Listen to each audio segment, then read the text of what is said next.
ভারতীয় ক্রিকেট দল যেভাবে চ্যাম্পিয়ন্স ট্রফিটা বাগিয়ে নিল, মানুষজন সুবিধা অসুবিধার কথা বলছে, বরং ভারতীয়দের কোনো লস নাই, শুধু সুবিধা আর সুবিধা। আইসিসি যেন তাদের পুতুল। 1 বছরেরও কম সময়ের ব্যবধানে আইসিসির 2টি শিরোপা জিতল ভারত, সেটিও টানা অপরাজিত চ্যাম্পিয়ন। 2024 টি-20 বিশ্বকাপের পর চ্যাম্পিয়ন্স ট্রফিতেও আনডিফিটেড টিম ইন্ডিয়া। এর আগে আইসিসি ইভেন্টের ফাইনালে নিউজিল্যান্ডের সঙ্গে জয়ের নজির ছিল না ভারতের। এবার সেই গ্যারাকলও ভেঙে গেল ম্যান ইন ব্লুদের। 2000 সালে এই ভারতকে হারিয়ে চ্যাম্পিয়ন্স ট্রফি শিরোপা জিতেছিল নিউজিল্যান্ড। এরপর 2021 সালে বিশ্ব টেস্ট চ্যাম্পিয়নশিপের ফাইনালেও কিউইদের কাছে সপ্তভঙ্গ হয়েছিল রোহিতদের। এবার পাশার দান উল্টে গেল। প্রতিশোধ ভারতের। নিউজিল্যান্ডকে 4 উইকেটে হারিয়ে চ্যাম্পিয়ন্স ট্রফির শিরোপা পুনরুদ্ধার করলো তারা। টুর্নামেন্টের ইতিহাসে সর্বোচ্চ 3বারের চ্যাম্পিয়নও এখন টিম ইন্ডিয়া। চ্যাম্পিয়ন্স ট্রফির আয়োজক পাকিস্তান হলেও ভারত দেশটিতে খেলতে যেতে অস্বীকৃতি জানানোয় তাদের ম্যাচগুলো নিরপেক্ষ ভেন্যু দুবাইয়ে আয়োজন করা হয়। এবারের আসরে ভারত নিজেদের সব ম্যাচ এক ভেন্যুতেই খেলেছে, অথচ ফাইনাল খেলা নিউজিল্যান্ডকে 4 ভেন্যু ও 2 দেশে ঘুরতে হয়েছে।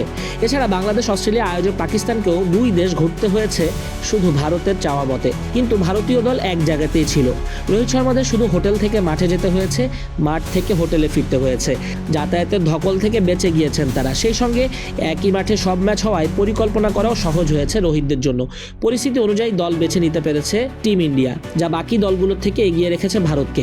যদিও গম্ভীর, রোহিতরা মানতে চাননি একই মাঠে খেলায় তারা বাড়তি সুবিধা পেয়েছেন, তবে বিষয়টা নিয়ে প্রতিপক্ষ দলের খেলোয়াড় থেকে শুরু করে অনেকেই অসন্তুষ্টির কথা জানিয়েছেন। ভারতের চ্যাম্পিয়ন্স ট্রফি জয়ের অন্যতম গুরুত্বপূর্ণ কারণ অবশ্যই একই মাঠে খেলার বিশেষ সুবিধা। একই মাঠে খেলার সুবিধা ছাড়াও ভারতকে এগিয়ে রেখেছে টিম ম্যানেজমেন্টের একটা গুরুত্বপূর্ণ সিদ্ধান্ত। যেহেতু সব ম্যাচ তারা দুবাইয়ে খেলবে, উইকেটের খোঁজ খবর আগেই নিয়ে রেখেছিল। তাদের চাওয়া মতোই উইকেট তৈরি করা হয়েছিল। কন্ডিশন ও উইকেট বিবেচনায় ইনফর্ম ব্যাটার জয়সওয়ালের জায়গায় বাড়তি একজন স্পিনার শেষ মুহূর্তে তারা নিয়ে নেয়। বরুণ চক্রবর্তীকে ইনক্লুড করে ভারত যেভাবে পাল্টে দিয়েছে পাশার দান, তা সহজেই অনুমেয়। ভারত গ্রুপ পর্বের শেষ ম্যাচ থেকে 4 জন স্পিনার নিয়ে খেলতে নেমেছিল। রবীন্দ্র জাদেজা, অক্ষর প্যাটেল, কুলদীপ যাদব তো ছিলেনই, সেই সঙ্গে বরুণ চক্রবর্তী। এই 4 প্যাকেজ মিলে গোটা আসরে 26টা উইকেট তুলে নিলেন। এর মধ্যে 3টা ম্যাচ খেলে বরুণ তো 9 উইকেট বাগিয়েছেন। ভারতের 4 স্পিনারের মধ্যে সবচেয়ে বেশি উইকেট দখলে নিয়েছেন বরুণ। শুধু উইকেট নেওয়াই নয়, মিডল ওভারে যেভাবে রান আটকে দিচ্ছিলেন সেটাও ভারতীয় দলকে আরও শক্তিশালী করেছে। আসর শুরুর আগে চোটের কাছে হার মেনে ছিটকে গিয়েছিলেন বর্তমান সময়ে সেরা পেসার জাসপ্রীত বুমরা। তার অনুপস্থিতি খুব একটা বুঝতে দেননি অভিজ্ঞ পেসার মোহাম্মদ শামি। দীর্ঘ বিরতির পর দলে ফিরে বড় একটা টুর্নামেন্ট খেলতে নেমে সামর্থ্য দেখিয়েছেন। তবে স্পিনাররাই কাজের কাজটা করে দিয়েছে। এত কিছুর মধ্যেও নিজে 9টা উইকেট নিয়েছেন মোহাম্মদ শামি, নিজের কাজটা করে গিয়েছেন।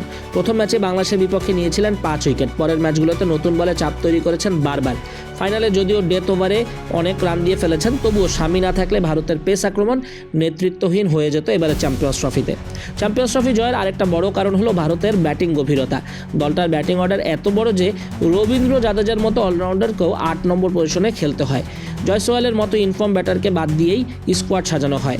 শুধু তাই না, ঋষভ পান্ত, যিনি কিনা আইপিএলের সবচেয়ে দামি খেলোয়াড়, সেই খেলোয়াড়টা বসে রইল পুরো টুর্নামেন্টে সাইড বেঞ্চে। এছাড়া শুভমন গিল, কোহলিদের দুর্দান্ত ফর্ম তো আছেই, এক এক ম্যাচে এক একজন সার্ভিস দিয়েছেন।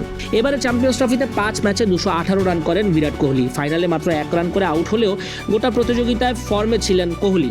পাকিস্তানের বিপক্ষে তার 100 রানে ভর করেই তো ম্যাচ জিতেছিল ভারত। অস্ট্রেলিয়ার বিপক্ষে সেমিফাইনালে করেছিলেন 84 রান, যেই রানের উপর ভর করেই টিম ইন্ডিয়া অজিদের সঙ্গে লড়ে।